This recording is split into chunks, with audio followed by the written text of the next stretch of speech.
Nearly 21% of foreign investment goes to Catalonia, which draws workers from all over Spain. Catalonia isn't Kashmir. It isn't East Pakistan or Myanmar's Rakhine province either.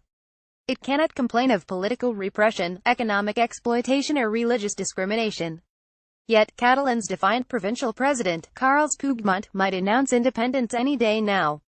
Whatever happens, there is a warning in Spain's latest crisis for all multinational, multi-ethnic, multi-religious states not to ignore either regional sentiments or the scope for judicious outside help.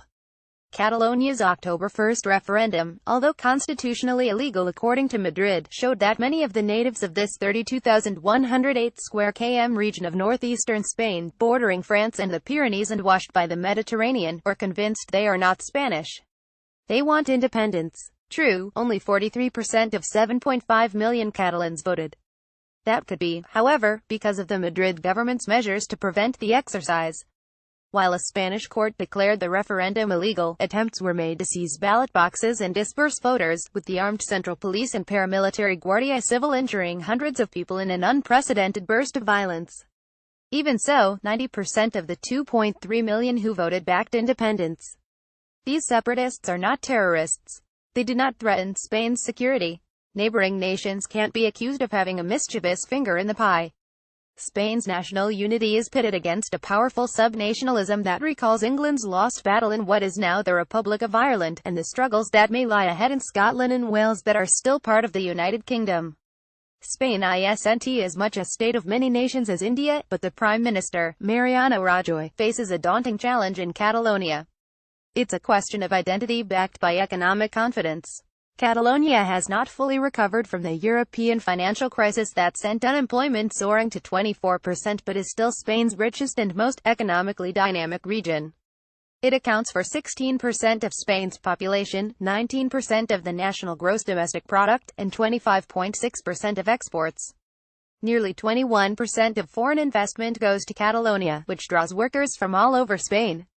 It is a major tourist destination. Barcelona, the capital, is one of Europe's largest industrial metropolitan areas. Mr. Puigdemont originally planned to make an announcement in the Catalan parliament on Monday, but in a preemptive move, Spain's constitutional court suspended that particular parliamentary session. The speaker says the session has now been rescheduled for Tuesday. Behind Catalan defiance lies centuries of feudal, dynastic and ideological warring and emotional estrangement, a failure of what Jawaharlal Nehru called national integration. Catalonia was never an independent state but was often part of kingdoms like Aragon or federations that were not under Madrid. Thus, during the 170,214 War of the Spanish Succession, Catalonia supported the Austrian Habsburg candidate, whereas a French Bourbon prince won the throne. Having backed the Republicans during the 193,639 Spanish Civil War, Catalonia was punished by General Francisco Franco's dictatorship with a number of oppressive measures. The official use of the Catalan language was banned, and several Catalan institutions were abolished. The return of democracy 1975 to 1982 under King Juan Carlos, whose son King Felipe outraged Catalans last week by calling the referendum illegal and undemocratic on TV, enabled Catalonia to regain considerable local autonomy in political, educational, environmental and cultural affairs and also to achieve rapid economic growth.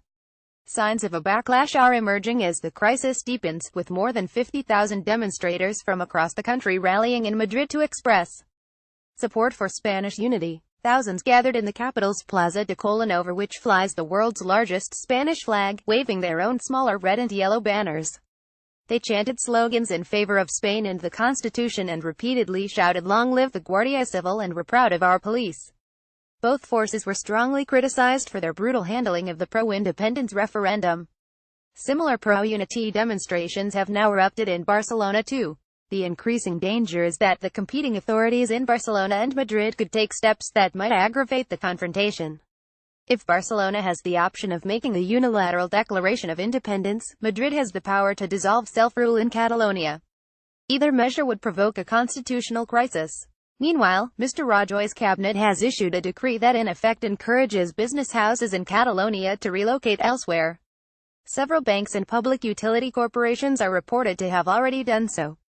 The Catalan chief of police, Josep Luis Trapero, has had to appear before a judge in a national criminal court in Madrid charged with sedition. Both sides may ultimately pull back from the brink. A Spanish government official has apologized for the referendum violence. Meanwhile, there are indications that instead of issuing a unilateral declaration of independence, Mr. Puigdemont will deliver a report to the Catalan parliament about the political situation, which sounds deliberately vague enough to leave room for maneuver. But if the first lesson of the crisis is that no multicultural state can afford to ignore minority or regional sensitivities, the second is that the parties to a dispute should not shy away from well-meaning offers of outside help. Only governments that arrogantly refuse to make any concessions and are convinced their military might can solve all problems reject intervention. Despite Mr. Rajoy's present refusal to countenance mediation, there should always be a role for Oslo's peacemakers, whether in Sri Lanka or West Asia. The Northern Ireland stalemate would have been solved without international players like President Bill Clinton, U.S. Senator George Mitchell, and John de Chastelain, a Canadian general and diplomat. It can be the European Union this time.